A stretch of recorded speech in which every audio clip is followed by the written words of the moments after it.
ఏమయ్యా వాళ్ళంత టాక్సిక్ అన్నప్పుడు మళ్ళీ వాళ్ళ వెనకాల వెళ్ళి ఎందుకు చెప్పు? హ్యాపీగా నీ జాబ్ నువ్వు చేసుకోక ఎంత మంచి జాబ్ చేసుకుంటున్నావు నువ్వు. నీ వర్క్ మీద ఎంత కాన్సన్ట్రేట్ లేదు చేస్తున్నావు. మేడం, అంటే నేను మొన్నటి వరకు ఆ అమ్మాయి ఆల్రెడీ దెబ్బతిన్నావు, మళ్ళీ వాళ్ళు చేస్తుంటే మళ్ళీ వాళ్ళ వెనకాలే పడుతున్నావు. అంటే నీతో పాటు మీ పేరెంట్స్ ని, మీ అన్నల్ని, తమ్ముడిని అందరిని ఇబ్బంది అంటే పెడుతున్నావు. మొన్నటి వరకు నేను ఆ అమ్మాయిని కప్పిపుచ్చి ఈ అమ్మాయితో మాట్లాడనివ్వకుండా చేస్తున్నారని చెప్పేసి నేను ఆ అమ్మాయి గురించి తిరిగాను మేడం. మొన్న మాత్రం ఆ అమ్మాయి ఒక మీడియా ఛానల్ నుంచి ఇంకో అక్క ఇంటర్వ్యూ చేశారు. అప్పుడు కాల్ చేస్తే వాళ్ళ మమ్మీ కొన్ని చెప్తుంది అనమాట. ఏమని చెప్తుంది, ప్రతిదీ అబద్ధాలు చెప్తుంది. వాళ్ళకి ఎక్కువ డబ్బులు ఇవ్వలేదు, మాకు డబ్బులు ఇవ్వకుండానే పేపర్లు రాపించుకున్నారు 5 లక్షలు ఇచ్చినట్టు. 5 లక్షలు వాళ్ళ కడుపు నిండలేదు. ఇప్పుడు ఉన్న గొడవ అంతా అది. వాళ్ళకి కావాల్సింది 15. ఈ అమ్మాయిని కాపురానికి పంపించాలంటే నా ఇల్లు ఆమె పేరు మీద రాయించాలంట. తర్వాత కూడా ఇలాగే చేస్తే ఏం చేస్తావు? అంతేనా? ఇప్పుడు ఏంటి అక్కడ కేసులు అనేది రాంగ్ కేసులు. దాని తర్వాత నీ భార్య నీకు కావాలి, నీతో పాటు కాపురానికి రావాలా? లేదు మేడం, అంటే మొన్నటి వరకు నేను నా భార్యని కావాలని చెప్పేసి నేను ఇప్పుడు ప్రతి నీకు నీ ఛానల్ భార్య కావాలా ఇప్పుడు వద్దా? నాకు న్యాయం కావాలని చెప్పేసి అదే ఏం న్యాయం కావాలి? భార్య కావాలా వద్దా? నాకు ఇప్పుడు వద్దు మేడం. భార్య వద్దు. ఇప్పుడు వద్దు. కేసులు మాత్రం ఫాల్స్ కేసులు నీ మీద ఫాల్స్ పెడుతున్నారు. కేసులు పెడుతున్నారు. నా దగ్గర అన్యాయంగా అయితే డబ్బులు తీసుకోవడం అనేది అన్యాయమే కదా మేడం. అందులో ఒకటి నేను చేసుకోనని చెప్పేసి ఫస్ట్ నుంచి చెప్పాను. నన్ను బెదిరించి బ్లాక్మెయిల్ చేసి ఎమోషనల్ గా అలా ఇప్పుడు నీకు నీ చేసి భార్య వద్దు, నీ మీద ఫాల్స్ కేసులు పెట్టాలి, ఇప్పుడు దానికి ఏంటి అండి అని చెప్పేసి నువ్వు అడగడానికి వచ్చావు. and నీతో పాటు నీ ఫ్యామిలీని ఇబ్బంది పెట్టకూడదు వాళ్ళు. పెట్టకూడదు. అంతేనా? సో ఇప్పటివరకు నువ్వు అంతా చెప్పావు కాబట్టి మరి ఇప్పుడు డాక్టర్ గారు, అడ్వకేట్ మేడం ఏం చెప్తారో మనం విందాం. సార్ ఇంకేమైనా ఉందో చెప్పడానికి? అంతేనా? అంతే, ఇప్పుడు భార్య వద్దు అని చెప్పేసి అన్నారు, అక్కడ కేసులు రాంగ్ కేసులు ఫైల్ కాదు మేడం, ఈ 5 minutes లోనే 2 వేరియేషన్స్. భారీ కావాలి అని అన్నాడు, మళ్ళీ ఇప్పుడు ఏమొచ్చి మళ్ళీ ఇప్పుడు వద్దు అంటున్నాడు. సార్, అసలు నీ క్లారిటీ ఉందా? మేము చెప్పాలి అంటే కనుక అసలు ఇక్కడికి ఎందుకు వచ్చారనేది ఫస్ట్. ఒక నిమిషం తమ్ముడు, నువ్వు చాలా ఒత్తిడిలో ఉన్నావు అనేది అయితే నాకు అర్థం అవుతుంది. In a span of 4 years నీ జీవితానికి సంబంధించిన 100 సంవత్సరాల చిత్రం చూపెట్టేసావు. నీకు చూపెట్టేసుకున్నావు, మీ తల్లిదండ్రులందరికీ కూడా 70mm సినిమా చూపెట్టేసావు. ఇప్పటికైనా నేను అనేది ఏంటంటే, ఇప్పటికైనా గెట్ సమ్ క్లారిటీ. ఒక థాట్ స్ట్రైట్గా ఉండు. డిప్రెషన్ తీసి పక్కన పెట్టు. వాళ్ళు నిన్ను ఒక ఆట ఆడిస్తున్నారు అంటే కనుక నువ్వు ఇలాగా అణిగి మణిగి తొక్కబడుతున్నావు కాబట్టి, ఒక డెసిషన్ మీద నిలబడలేకపోతున్నావు కాబట్టి, నీతో పాటు నీ కుటుంబం.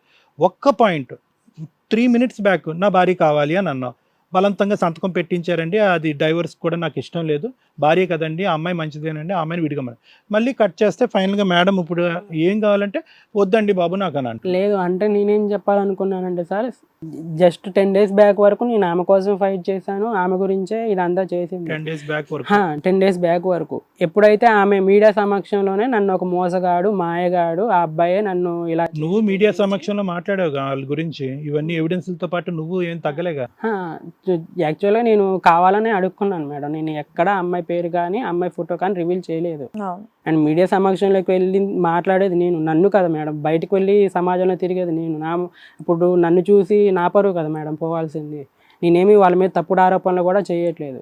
ఒకవేళ నేను ఏమైనా తప్పుడు ఆరోపణలు చేసినా నా మీద డైరెక్ట్గా ఇగో ఇలా తప్పుడు ఆరోపణలు చేస్తున్నాడు, ఇది సాక్ష్యం, అబ్బాయి తప్పు మాట్లాడుతున్నాడు అని చెప్పేసి నా మీద కేసు పెట్టినా దానికి నేను అర్హుణ్ణి. ఆ శిక్షకి ఎలాంటి శిక్ష వేసినా. అలా చేయకుండా ఇలా మా పేరెంట్స్ని బెదిరిస్తున్నారు, విడిపోయేటప్పుడు వచ్చారని చెప్పేసి. పెళ్లి చేసినప్పుడు అయితే పేరెంట్స్ని అసలు అడగలేదు వాళ్ళు. విడిపోయినప్పుడు వాళ్ళే వచ్చారు ఫైనల్గా నీకైతే కనుక తల్లిదండ్రులు. అమ్మాయి వద్దు, వాళ్ళతో ఎటువంటిది అక్కర్లేదు. మళ్ళీ ఏమైనా ఫైనాన్షియల్ లావాదేవీల గురించి మాట్లాడుకుంటే దానికైనా నువ్వు రెడీయా, ఇంక ఇచ్చిందే చాలంటావా? ఇచ్చింది చాలు సార్, కాకపోతే వాళ్ళకి పనిష్మెంట్ అనేది కావాలి. ఎందుకంటే చేసిన దానికి పనిష్మెంట్ ఇవ్వాలి. ఎందుకంటే 10 members కలిపి నేను ఒక్క సింగిల్ మ్యాన్ మ్యామ్, ఇంతమంది కలిపి నన్ను వెనక బ్యాక్గ్రౌండ్లో ఇంకా చాలామంది ఉన్నారు, వాటికి సంబంధించిన ఎవిడెన్స్ ఉన్నాయి. నేను చేసుకుని అంటే బలవంతంగా పెళ్లి చేసింది కాక 1 monthలోనే భార్యాభర్తలు ఎలా విడదీస్తారు మేడం? పెద్ద మనుషుల సమక్షంలో చేసే పంచాయతీ విడాకుడు. ఇదంతా అయిపోయింది. ఇప్పుడు ప్రజెంట్ మీకు మీ భార్యతో ఎటువంటి సంబంధం వద్దు, మీ లైఫ్ మీరు చూసుకుంటారు, అంతే కదా? చూసుకుంటాను. ఇది కథ కాదు జీవితం ప్రోగ్రామ్ ని అందరికంటే ఒక రోజు ముందుగా చూడాలి అనుకుంటే హిట్ టీవీ యాప్ ని డౌన్లోడ్ చేసుకోండి. ఇందులో మీరు మెచ్చే, మీకు నచ్చే కంటెంట్ సిద్ధంగా ఉంది. మొత్తం స్టోరీ వింటూ ఉంటే అక్కడి నుంచి ఇక్కడి వరకు చూసుకుంటే ఇక్కడ 2 things.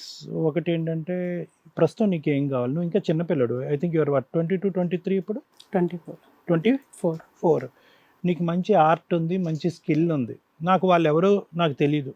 నువ్వు పంపించినటువంటి ఆడియోలు ఎవిడెన్స్లో మళ్ళీ ఇంకోసారి బహిర్గతం చేసి ఇక్కడ మళ్ళీ పబ్లిక్లో అదిగో ఎవిడెన్స్లు తీసుకెళ్ళి ఒక ప్లాట్ఫామ్ మీద పెట్టి మా పరువు తీసాడు అని చెప్పి నీమే పరువు నష్టం దావా వేసి లేదంటే ఇంకో కేసు పెట్టి ఈ పరిస్థితికి మళ్ళీ తీసుకొచ్చుకుని మళ్ళీ నిన్ను పిండి ఆరేసి ఏంది గొడవ అనేటటువంటి పరిస్థితి రాకుండానే ఇక్కడ ఎవరు మారాలి మానసికంగా, ఎందుకంటే ఆల్రెడీ కోర్టు పరిధిలోనో లేదంటే ఎఫ్ఐఆర్ పరిధిలోనో ఉండేటటువంటి అంశం ఇక్కడ మాట్లాడచ్చా లేదా అనేది లాయర్ మేడం చెప్తారు. నాకేంటంటే ఇక్కడ over a span of 2.5 years 2.5 సంవత్సరాల్లో ఎంత మారింది నీ జీవితం అనేది. ఒకటి, ఆ అమ్మాయిని ప్రేమించినటువంటి అమ్మాయిని పెళ్లి చేసుకున్నారా అంటే కనుక సరే ఆ అమ్మాయికి వయసు లేదు, నీకు అనుభవం లేదు, లేదంటే నువ్వు కెరియర్ పరంగా సెటిల్ అవ్వలేదు కాబట్టి చేసుకోలేదు. ఆ అమ్మాయి పోయి ఇంకో అతన్ని చేసుకుంది.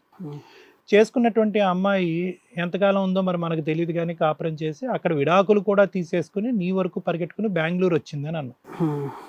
సరే, కానీ వెళ్ళినటువంటి అమ్మాయి తర్వాత మళ్ళీ నీ దగ్గరికి ఎందుకు వచ్చింది? ఆ అమ్మాయిని అప్పుడే దూరం పెట్టుంటే బాగుండేది కదా, అప్పుడే మీ తల్లిదండ్రులకు పరిచయం చేస్తుంటే బాగుండేది కదా, అప్పుడే మీ అమ్మగారికి అమ్మాయి ఇలాగ ఈ అమ్మాయికి ఆల్రెడీ పెళ్ళి. అంటే ఇక్కడ ప్రాబ్లం ఎక్కడొచ్చిందంటే కనుక నీ ఇండెసిసివ్నెస్ వల్ల, అంటే నిర్ణయం తీసుకునేటటువంటి క్రమంలో సరైనటువంటి నిర్ణయం తీసుకోకపోవటానికి బహుశా సామాజిక పరమైనటువంటి ఇంగితం లేకపోవటమా, దానికి సంబంధించినటువంటి నేర్పరితనం లేకపోవటమా, లేదంటే సరైన సమయం సందర్భంలో సలహా తీసుకోకపోవటమా పెద్దలు అనేటటువంటి వాళ్ళ దగ్గర నుంచి. మొదటి ఎపిసోడ్లో కూడా మొదటి దాంట్లో కూడా ఇదే కనిపించింది, రెండో దాంట్లో కూడా అదే కనిపించింది. ఏంటి, ఆ అమ్మాయి వచ్చినప్పుడు అమ్మాయి ఈ పలానా అమ్మాయి ఆల్రెడీ పెళ్ళయింది, ఇంతకుముందు నేను ప్రేమించుకున్నాను, వెళ్ళిపోయినటువంటి అమ్మాయి మళ్ళీ వెనక్కి వచ్చింది, విడాకులు తీసుకుంటున్నాను అంటుంది. ఆ అమ్మాయి చెప్పినటువంటి మాట వరకే నేను బ్లైండ్గా నమ్ముతున్నాను. ఇది ఎంతవరకు నమ్మచ్చమ్మా? ఇది ఎందుకంటే నా పెళ్ళే కాదు, ఇది కుటుంబానికి సంబంధించిన వ్యవహారం అనేది అక్కడ మీ సలహా సూచన లేదు.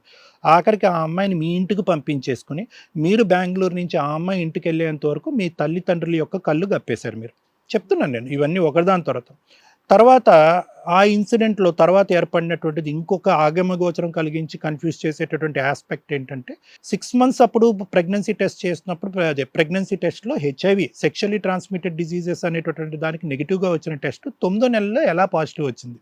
అసలు ఎందుకు చేయవలసి వచ్చింది? టెస్ట్ చేస్తారా సార్? సెక్షువల్లీ ట్రాన్స్మిటెడ్ డిసీజెస్ ప్రెగ్నెన్సీకి వెళ్ళే వాళ్ళందరికీ అంటే హై రిస్క్ ప్రెగ్నెన్సీస్లో చేస్తారు, కానీ లేదంటే మనకి ఏదైనా డౌట్ ఉంటే కనుక ఆ అమ్మాయి కానీ మీరు కానీ ఏదైనా డౌట్ అడిగితే కనుక ఆ పద్ధతిలో చేయొచ్చేమో, కానీ ప్రత్యేకంగా అది ఒక ఆనవాయితీ పద్ధతి ఏమీ కాదు. అది రెండో అంశం. సరే, ఆ అమ్మాయి అక్కడికి వెళ్ళిపోయింది, ఆ విడాకులు కాస్త వెళ్ళిపోయింది. తర్వాత ఈ అమ్మాయి వచ్చిన తర్వాత ఈ అమ్మాయి ఎంట్రీలో క్లియర్ కట్గా ఇందాక శ్రీవాణి గారు అడిగినట్టు ఆ కుటుంబానికి మీ కుటుంబానికి పడదు అని తెలుసు. ఆల్రెడీ మీ అమ్మగారికి మీ కుటుంబానికి వ్యతిరేకంగా ఆల్రెడీ ఒక స్టెప్ తీసుకుని వాళ్ళు నట్టేట్టు ముంచారు. అక్కడే ఆ అమ్మాయి ఏవో కేసులు పెట్టుంటే కనుక ఈ కథే 2 years బ్యాక్ ఆ అమ్మాయి ద్వారా మనం వినుండేవాళ్ళం, ఇప్పుడు వింటున్నాం కాబట్టి. అది కూడా ఈ అమ్మాయిని ప్రేమించడం మొదలుపెట్టావు, చాటింగ్లోకి వెళ్ళిపోయావు, ఆ కుటుంబానికి నీకు తెలియకుండానే దగ్గర అయిపోయారు. మీ కుటుంబ సభ్యులు దూరం పెట్టేటటువంటి ఆ కుటుంబానికి ఇలాగ బ్యాక్ రూట్లోంచి అంత మానసికంగా దగ్గర అవ్వాల్సినటువంటి అవసరం ఏముంది? పోనీ అంత ప్రయత్నం చేసిన తర్వాత సరే సార్ నేను బ్లైండ్ ఫెయిత్తో నమ్మేస్తాను, నాకు కళ్ళు ఎదురుకుంటే ఏది కనిపిస్తే అది నమ్మేస్తాను, దాన్ని తవ్వటం తీయటం అనేటువంటిది నాకు అలవాటు లేదు అని నువ్వు అనొచ్చు. కానీ ఏదైతే కనుక ఆల్మోస్ట్ ఒక 8 months 1 year పాటు జరిగినటువంటి ఆ అమ్మాయితో జరిగినటువంటి ప్రయాణం వద్దు, ఎప్పుడైతే కనుక మీ తల్లిదండ్రులు వచ్చి నీ చంప పగలగొట్టారో అప్పుడేమొచ్చి బ్లాక్ చేయటం మొదలుపెట్టాం. అది ఎంతవరకు సబబు అనేది నా ప్రశ్న. అంటే వాళ్ళు కూడా ఒక నమ్మకాన్ని పెంచుకుని ఉంటారు కదా, ఆ కుటుంబం మమ్మల్ని వ్యతిరేకించినా కూడా ఈ అబ్బాయి మా అమ్మాయికి నచ్చినట్టుగా మా ఇంటివాడు అవుతాడు అనేటటువంటి నమ్మకంతో వాళ్ళు కూడా ఒక ఆశ పెంచుకుంటారు, ఒక కోరిక పెంచుకుంటారు. ఎందుకంటే చూడటానికి నువ్వు బాగున్నావు, ఆ అమ్మాయి హైట్ ఉన్నా కూడా ఒక జాబ్ చేసుకుంటున్నావు, ఒక యానిమేషన్ జాబ్, ఒక పక్కా శాలరీ, కొద్ది గొప్ప ఆస్తి ఉంది నీ దగ్గర.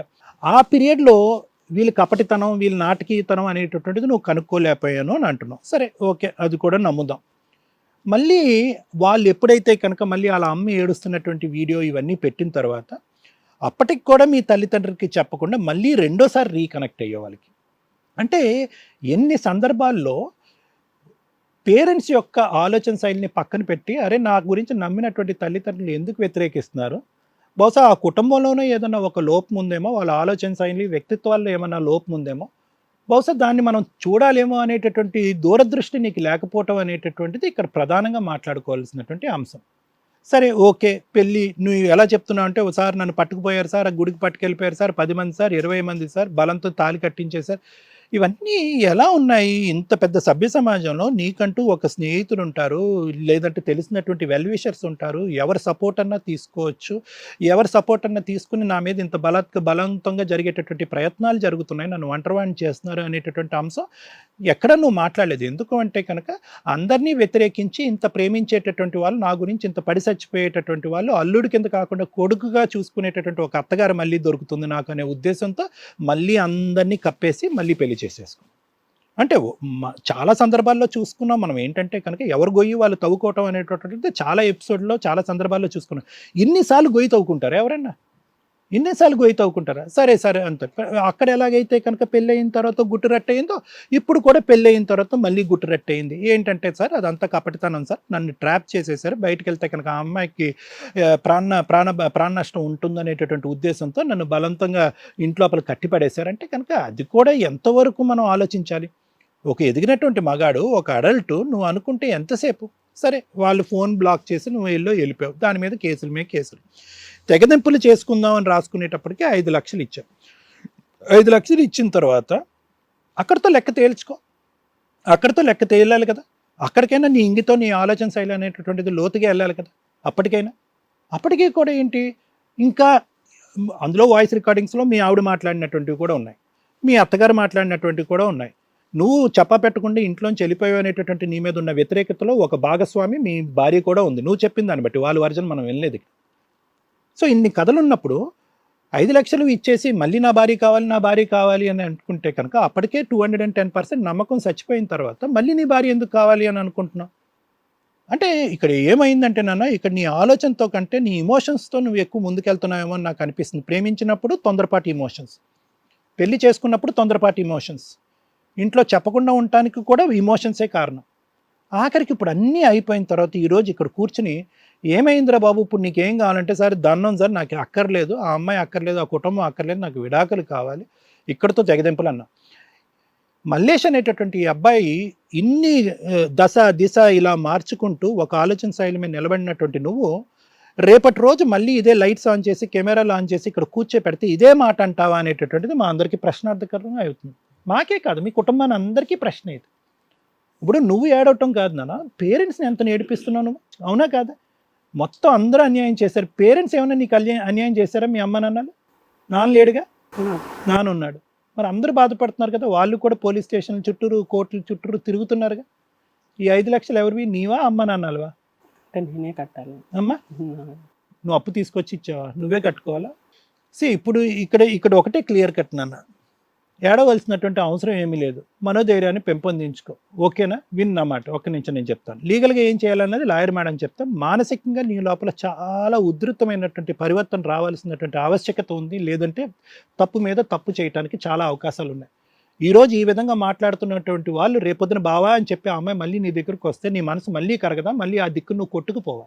ఎందుకంటే కనుక ప్రతిసారి నిన్ను లోపలికి తెచ్చుకోవటం, డబ్బులు వసూలు చేయటం గురించి నిన్ను థ్రెట్ చేయటం అనేటటువంటిది వాళ్ళకి ఒక పరిపాటి, ఒక అలవాటుగా మారిపోయినప్పుడు నీ లోపల ఒక పరివర్తన రావాలి. నీ మాట మీద నువ్వు నిలబడాలి, నీ వ్యక్తిత్వాన్ని నువ్వు కాపాడుకోవాలి, నిన్ను నువ్వు కాపాడుకుంటే నీ కుటుంబాన్ని కాపాడుకోవాలి.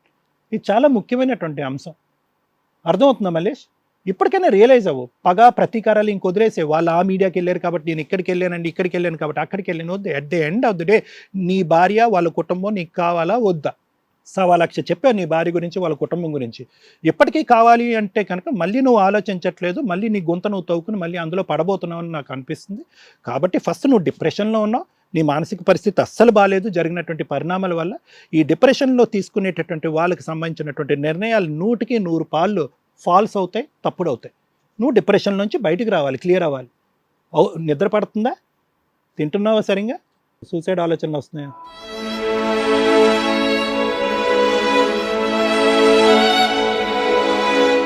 నీ షో అయిపోయిన తర్వాత నా దగ్గరికి రా, నేను మాట్లాడతాను. Okay madam, thank you sir. Hit TV app, ఇందులో short news, live news, entertainment shows, movies, digital magazines తో పాటు మీ జిల్లా వార్తలను కూడా ఫ్రీగా చూడొచ్చు. అంతేకాదు కేజీ నుంచి పీజీ వరకు విద్యార్థులకు స్కాలర్షిప్ కూడా అందిస్తున్నాం. ప్రతి వారం 10 మందికి లక్కీ డ్రా ద్వారా ఒక్కొక్కరికి 10,000 రూపాయలు అందిస్తున్నాం. ఇంకెందుకు ఆలస్యం, వెంటనే హిట్ టీవీ యాప్ ని డౌన్లోడ్ చేసుకుని ఫ్రీగా ఎంటర్టైన్మెంట్ పొందండి. Hit TV app. Hit TV app. Please download hit TV app. Hit TV యాప్ని ఫ్రీగా డౌన్లోడ్ చేసుకొని ఎంజాయ్ చేయండి. మీకు నచ్చిన ఎంటర్టైన్మెంట్ కోసం హిట్ టీవీ యాప్ ని ఫ్రీగా డౌన్లోడ్ చేసుకుని ఎంజాయ్ చేయండి. హిట్ టీవీ యాప్ని డౌన్లోడ్ చేసుకుని ఆస్వాదించండి, ఆశీర్వదించండి. ఇంతమంది సెలబ్రిటీలు హిట్ టీవీ యాప్ ని డౌన్లోడ్ చేసుకోండి అని చెప్తున్నారంటే ఎంత మంచి యాప్ ఆలోచించండి. అమెరికా అమెరికా అమెరికా అమెరికాలో చదవాలనుకునే వాళ్ళకి విశ్వసనీయమైన పేరు మన శౌర్య కన్సల్టెన్సీ. UK లో 1 year masters, UK లో 1 year masters, 2 years work permit up to 5 years visa. Contact Saurya Consultancy. Contact 89851 89851.